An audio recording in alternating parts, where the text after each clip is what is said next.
Hello everyone, so Beast Lifestyle Assam channelor অন্য এটা recipe ভিডিঅ'লৈ আপোনালোকক স্বাগতম জনাইছো। আজি মোৰ ৰেচিপিটো হৈছে কচুৰ ভাজি। এই কচু ভাজিখন সকলোৱে প্ৰিয়। এতিয়া গৰমৰ দিন আহি আছে, সকলোৱে খাই ভাল পায় নিশ্চয়। মই হলে বহুতেই ভাল পাওঁ। এই কচু ভাজিখন সকলোৱে বনাব জানে। মইনো কেনেকৈ বনালো সেইটো আপোনালোকৰ লগত শেয়াৰ কৰিব বিচাৰিছো। এয়া মই কণ বিলাহী চিঙি লৈছো, যেটো সৰু সৰু বিলাহী। এয়া চাওক চিঙি হৈ গৈছে মোৰ।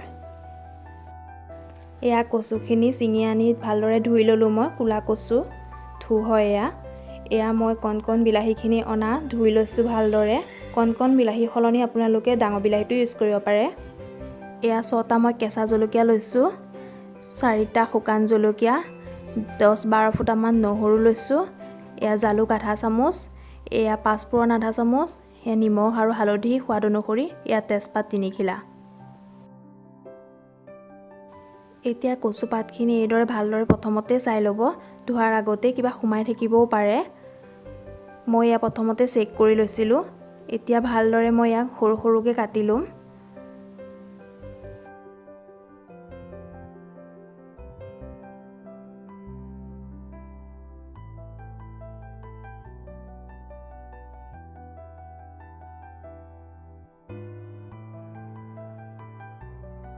এতিয়া মই গোটেই কচুখিনি কাটি ল'ম এইদৰে।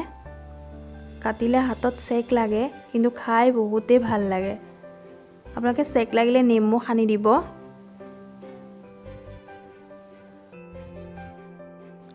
এতিয়া মই কেৰাহীত অলপমান তেল দিছোঁ, 4-5 চামুচৰ জোখেৰে। এয়া মিঠাতেল দিছোঁ। এয়া মই পাঁচফোৰণ দিছোঁ। এয়া তেজপাত কেইখিলা দিছোঁ। এয়া শুকান জলকীয়া, এয়া কেঁচা জলকীয়া কেইটা, এয়া নহৰুখিনি এয়া দি দিছোঁ। এয়া দি ভালদৰে মই লৰাই দিম। আপোনালোকে গেছটো মিডিয়াম কৰি ৰাখিব। এতিয়া মই এই সৰু সৰু কণ বিলাহীখিনি অলপ হাতেৰে পিটিকি লৈছিলোঁ, ভাঙি লৈছিলোঁ মানে। এতিয়া ইয়াত দি দিম। এয়া ভালদৰে লৰাই থাকিম। অলপ সময় লৰাই দি ঢাকন মাৰি দিম অলপ সময় সিজিবৰ কাৰণে। এয়া মই ঢাকন মাৰি দিলোঁ। এয়া অলপ 10 মিনিটমানৰ পিছত চাইছোঁ। এয়া চাওক সিজিছে অলপ।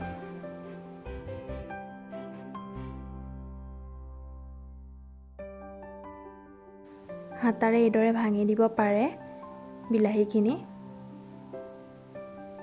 ভাঙি দিলে সোনকালে সিজিব। এয়া চাওক এনেকৈ ভাঙি দিব। এতিয়া মই ইয়াত নিমখ আৰু হালধিখিনি দি দিম। আকৌ লৰাই দিম। এতিয়া মই ইয়াত কাটি থোৱা কচুখিনি দি দিম। কচুখিনি দি ভালদৰে লৰাই দিম। এয়া চাওক।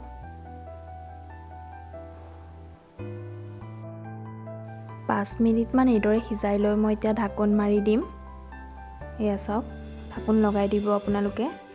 এয়া 10 মিনিটৰ পিছত ঢাকন গুচাই চাম।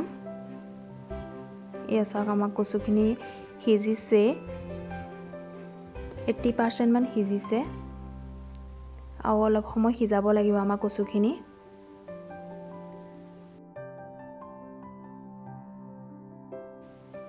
এইদৰে অলপ সময় লৰাই থাকিব, লাগি ধৰিব নিদিব। এইদৰে অলপ সময় লৰাই থাকিলে কচুখিনিৰ পৰা পানী ওলাব। এয়া চাওক মই ইয়াত কোনো পানী ব্যৱহাৰ কৰা নাই।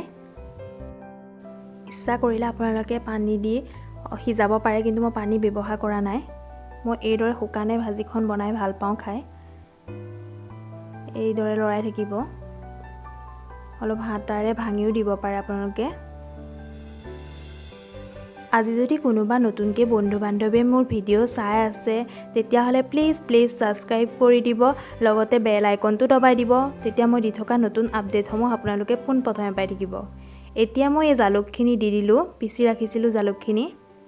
জালুক দিলে কচু ভাজিখনৰ টেষ্টটো বহুতেই বেলেগ হৈ আহে, বহুত ভাল লাগিব খাই। আপোনালোকে জালুক দিব এইদৰে।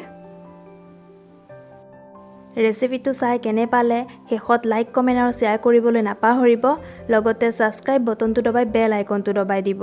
আজিলৈ আহিছোঁ, আকৌ আহিম নতুন ৰেচিপিসমূহ লৈ। তেতিয়ালৈকে বাই বাই।